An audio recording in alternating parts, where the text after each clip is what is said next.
最近有些币种的行情真的让我感觉到牛市即将到来哦。比特币跟以太币也近期都创下新高哦，带动各种山寨币的飙涨而且飙涨的速度快到我跟不上这集内容就如同封面一样时隔1个月，好一阵子没更新的币币近况，今天我们来好好聊聊币币的行情近况。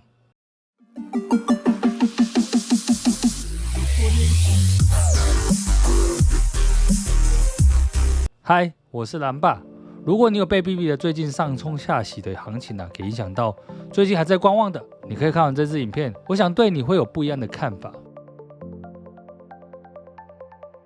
市场上的价格都是由交易者共同定价出来的，例如10年前2013年，比特币一整年的价格大概都落在100块的上下浮动当时能够交易购买的币种也才10多个，而存活到现在只剩下2个一个就是比特币，另外一个就是莱特币。比特币虽然在那个时候仍然是市场上的龙头，但当时听过比特币的人远比现在少很多很多大家对于它的价格定价大概就是落在$100。而随着越来越多人开始认识了比特币比特币的价格波动也就越来越高，因为每个人对比特币的心目中的价格都不太相同有些人觉得高，也有些人觉得太便宜了。自由市场上最终都会达到一个共识价格。一位已故的投资传奇人物，有德国证券界教父之称，安德烈·克斯托兰尼曾经说过股市当中短期的涨跌有90%是受到心理因素影响，而剩下的10%就是看基本面，它则是左右股市长期表现的关键同样道理在币圈也是通用的。当越来越多人知道比特币之后比特币信仰者也随之增加，价格也当然就会越定越高，直到大家都觉得这价格太贵了，不愿接手购买，价格才会再次下跌每一次的牛市高点都会是下一轮牛市的低点。基本面好的币种则是能够持续的将币价带到更高的地方，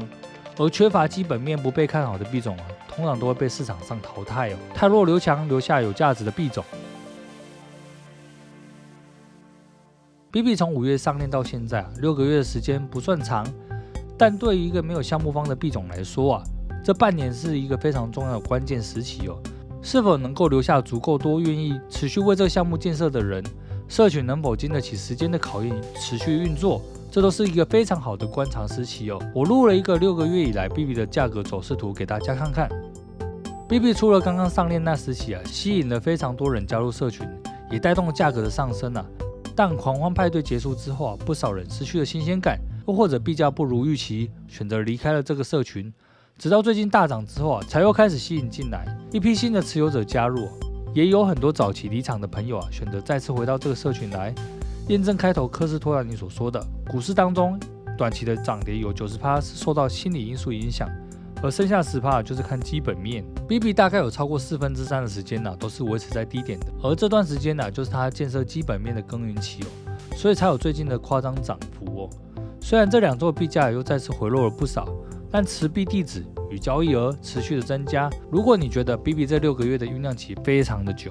我可以跟你说有一个币更久。狗狗币它花了6年的时间才等到第一次的爆发。因为狗狗币目前的市值已经是前10大币种了，所以拿它来当做参考有些不合适那我们换一个币种，Shiba Inu 柴犬币。柴犬币是2021年下半年后才开始爆发的民营币目前市值排名第18，总市值为48亿美元它在2021年4月当中币价还是小数点后面6个零，1个月后直接去掉2个零直接翻了100倍，而6个月后又再次达到 all time high， 价格再次翻倍我找到过往的线图与近期的币币走势对比，虽然过往的数据不能复制，但历史总是如此的相像或许能够成为参考的借鉴我没有上帝视角，所以我没有办法判断现在币币是在左边的小浪还是右边框框里的大浪，但可以肯定的是现在币币肯定是处于非常早期的阶段对后面的牛市的行情仍然有非常大的涨幅空间。民营币有一个特点就是币价通常后面都是小数点后面好几个零，原因很简单，通常只要花一点点钱就能换到上百亿颗的代币加上常常会在网络上看到因为早期买入民营币而暴富的故事所以一般人在买这些民营币的时候会更加的有感。买不起1颗比特币的币圈新人通常都会转往其他更便宜的币种，而这些主流币通常的市值已经非常的大了，买完期待它来翻个5倍10倍，短期来说几乎不太可能但币值小的迷因币就不同咯，我只要花个几 U 就能买到超级多颗而玩小币就是图个暴击，买完之后就放着不管它。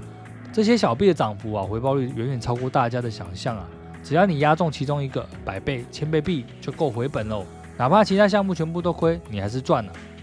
这就是币值小的山寨币的特点。看似赌博的迷因币还是可以从一些端倪看出它的基本面。我大概列举了5点，我觉得可以作为迷因币参考的依据。这是我自己归类出来的5度分析法。5度包括了智能合约的干净度、持币地址的增加度，还有实际社群活跃度、社群媒体讨论度、项目发展的建设度这5度。第一个合约干净度，玩小币的都知道，很多项目通常会有老鼠仓以及各种坑，会刻意的拉抬价格，吸引人上车之后，再一口气把筹码全部砸光让你成为最后一个接盘侠。第二个持币地址的增加度持币地址如果越多也就代表真实用户越多。目前市值排名第9的狗狗币持币地址数高达554万，柴犬币134万，今年崛起的 PayPay 也成长到14万持币地址数与市值是正相关的当越多人持有，也就代表认同并且买入这个币种的人越多，往往也会反映在币价上。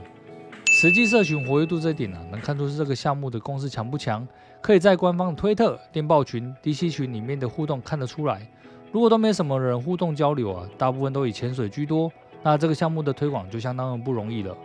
社群媒体讨论度，除了自己的用户的分享宣传之外，如果一个项目能够获得更多社群的讨论，对于流量曝光来说绝对是一大利器而且还能够获得更多用户的支持。PayPay这支网络迷因伤心蛙就是因为在网络上有很多迷因梗图，而搭上了这支青蛙迷因热潮，让 PayPay 刚上线的时候就获得大量社群媒体的转发，造就了 PayPay 在极短时间内就成为迷因币的新宠儿。对于 PayPay 的介绍，我先前有拍过一支影片，如果你还没看过的，可以看一下右上角连结，回去再看一次。最后一个项目发展建设度这也是比较少人会去关注的一点这也是当社群发展到一定程度之后每一个迷因币种都会发展出自己的核心价值。狗狗币因为币值以及用户量体够大，他们从很早以前就开始发展自己的支付系统。而最挺狗狗币的马斯克也曾公开表示，希望能够将狗狗币作为 X 推特的支付币种，并且也已经申请了美国支付的执照。而作为第2大迷因币的Shiba一直想要致力摆脱Meme Coin 的标签所以他从一个以柴犬为主题、娱乐性质浓厚的迷因币发展到现在拥有非常多丰富元素以及庞大社群，俗称的 Shiba Army 的一个去中心化生态系统。发展后期也积极发展其他应用。21年在以太坊区块链上推出了1万枚的 Shiba 的 NFT， 全部 NFT 在34分钟内就销售了一空而又以 Shiba 的为基础概念推出了 NFT 的卡牌游戏，极力发展出自己的元宇宙。而 BB 虽然在迷因币的板块当中市值仍然非常的小，目前也仅在1000到2000万的区间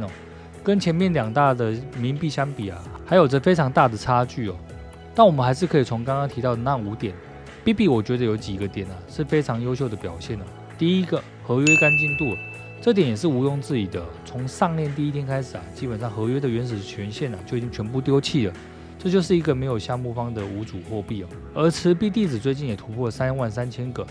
最近还是在持续的增加当中。社群活跃度，如果有加入 BB 的电报群或者是官推，就能够知道这社群里面有非常的热闹，不管是 AI 生图还是单纯的聊天每天都有数千则讯息，怎么看都看不完这个现象通常只会在牛市当中才会看得到。社群媒体讨论度 ，BB 近期非常积极拓展海外市场，不只参与了各国各大区块链活动，也在各国招募了推广大使，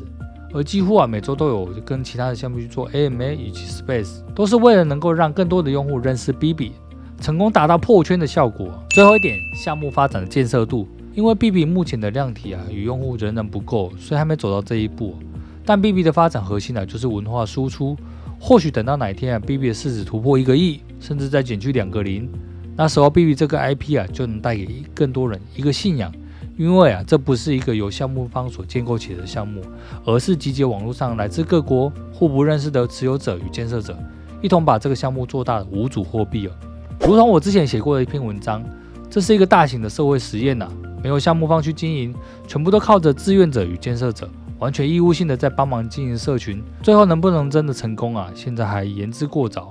但至少我从这个项目第一天就开始在这个社群里面了。